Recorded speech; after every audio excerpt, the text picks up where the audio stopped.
Have you ever wondered, if the One Ring was Sauron's greatest creation, why did he never dare to touch it again? The paradox is brutal. The Dark Lord forged the ring with his own power, yet throughout the saga, we never see his hands lay upon the very artifact that defined him forever. You know that feeling of creating something that later escapes your control? We've all been there.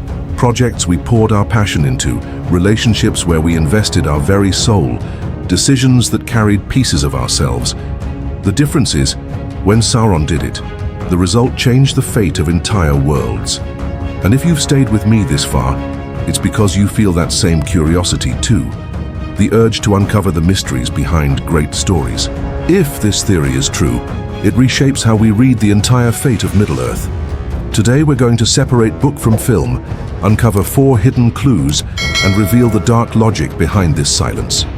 A detail ignored by many readers, but one Tolkien scattered through letters, appendices, and cryptic descriptions.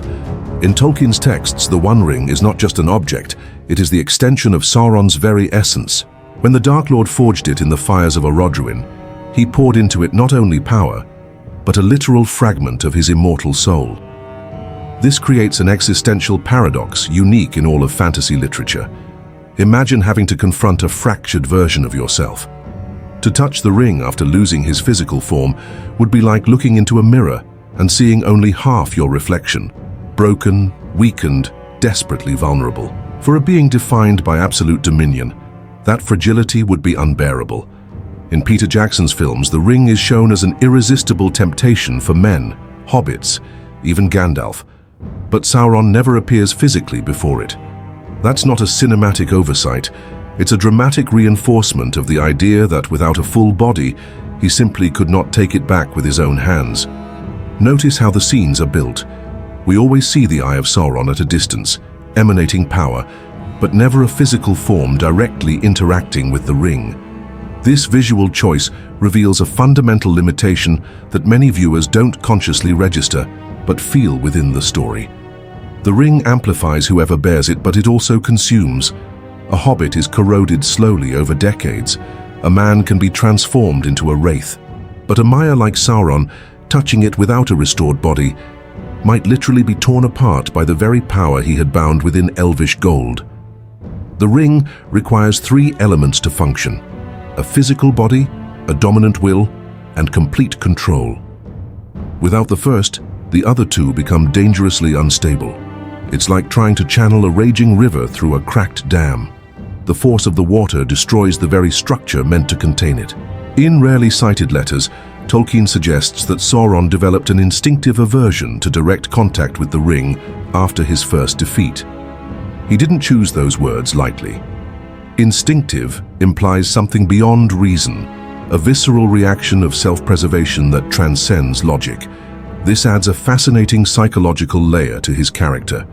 The great manipulator, the master of corruption, may have developed something akin to trauma toward his own creation. The predator became prey to his own emotional traps. Now imagine this from the Dark Lord's own perspective. I burned my very essence into the metal of Orodruin. Every part of my being that I poured into the ring left me incomplete. Without it, I am nothing but a projected shadow. But if I were to touch it before the right moment, I would risk being consumed by my own creation. Better to watch from afar, through the eye that sees all, and wait for the artifact to be delivered to me, whether by servants or by the irresistible pull of temptation itself.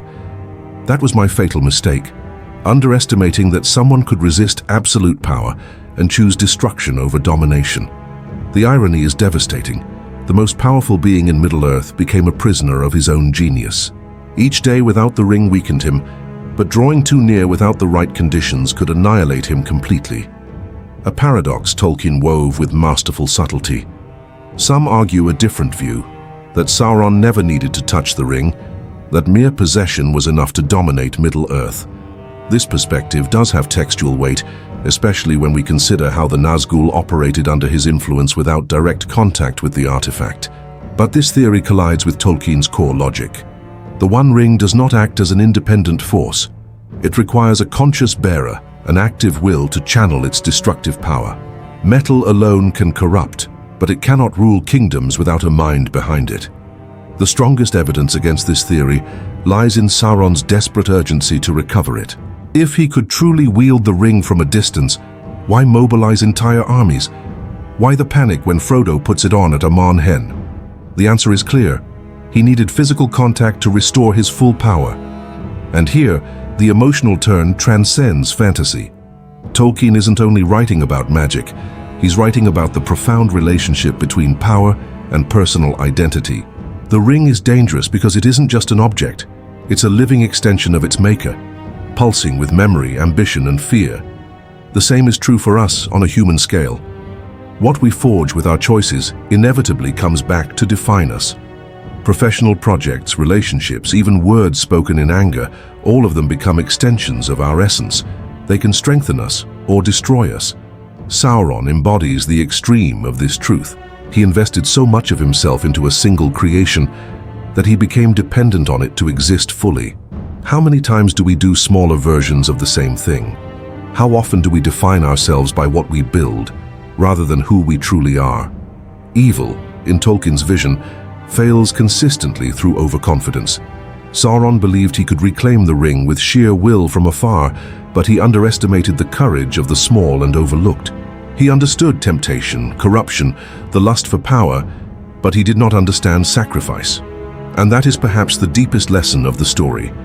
Absolute power creates absolute blind spots.